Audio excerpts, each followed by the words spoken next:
কোনো সংখ্যার 2/3 অংশের মান 36 হলে সংখ্যাটি 25%-এর মান কত হবে? Option A 13.25, B 13.5, C 13.51, D 13.65।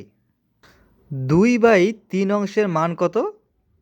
36। তার মানে হচ্ছে 3-এর 2 অংশের মান হচ্ছে 36। আচ্ছা, 3-এর 2 অংশের মান যদি 36, অর্থাৎ এই 2 ইউনিট যদি 36 হয়, তাহলে 1 ইউনিট কত হবে? 1 ইউনিট হবে 18। তাহলে সম্পূর্ণ অংশ কত? সম্পূর্ণ অংশ 3 অংশ। তাহলে 1 ইউনিট যদি 18, 3 অংশের মান কত? 3 অংশের মান হবে 3 18 54, অর্থাৎ পুরো সংখ্যাটা হচ্ছে 54।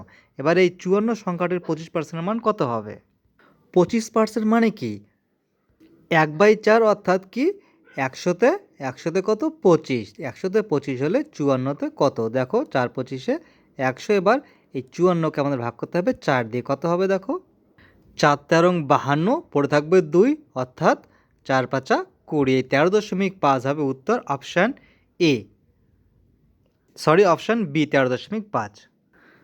দুটি সংখ্যার গসাগু 12 এবং তাদের অনুপাত 3:5, তাদের গুণফল কত? 1620, 1800, 1980, 2100, 60, অর্থাৎ 2160। দেখো সংখ্যা দুটির গসাগু 12, তাদের অনুপাত 3:5।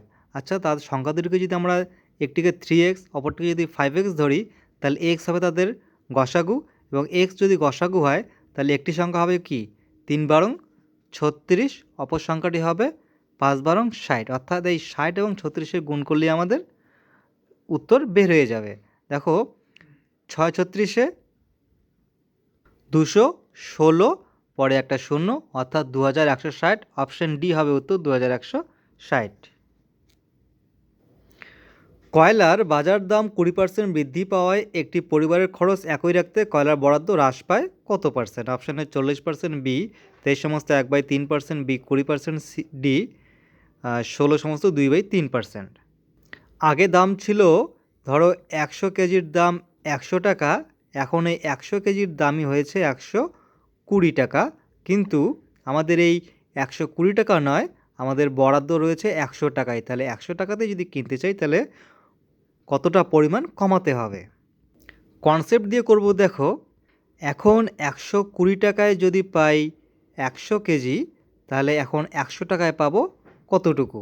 আর এটাকেই বিয়োগ করতে হবে 100 থেকে। দেখো 0 0 কাটা, 3 4 12, 4 25-এ 100, অর্থাৎ এখানে পড়ে রইল 100 বিয়োগ 250/3।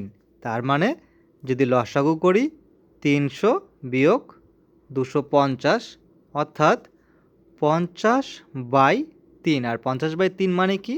50/3 মানে হচ্ছে 3 16 48, 2/3, 2 পড়ে থাকবে। এই 16/2/3 হবে উত্তর, অপশান ডি 16/2/3%। 20% এবং 25% ক্রমিক ছাড়, পরপর ছাড় দেওয়া হচ্ছে 20%, তারপরেই 25%। তাহলে এর সমতুল্য ছাড় কত শতাংশ হবে? অর্থাৎ পরপর দুবার ছাড় দিলে সেটা একবারেই কত ছাড়ের সমান হবে? 33%, 40%, 35%, 45%। অঙ্কটি করব আমরা এই নিয়মে, x + y + xy/100। দেখো যেহেতু ছাড়, তাহলে এক্সের মান, প্রথম ছাড় x কত হবে? -20। তারপর y এর মান কি? এটাও ছাড়, তাহলে কি হবে? -25। তারপর কি xy, এক্সেরও মান মাইনাস, ওয়াইয়েরও মান মাইনাস, তাহলে কী হবে? মাইনাস মাইনাস প্লাস xy, মানে হচ্ছে 20 গুণ 25/100। দেখো 4 25-এ 100, 4 5 20, অর্থাৎ মাইনাসে মাইনাসে মাইনাস চিহ্ন থাকলো, 20 আর 25 হচ্ছে 45, আর এখানে যোগ 5, অর্থাৎ বিয়োগ 40 হবে উত্তর। আর বিয়োগ মানে হচ্ছে হ্রাস পাবে বা কমবে, তাহলে 40% কমবে। উত্তর হবে অপশান বি।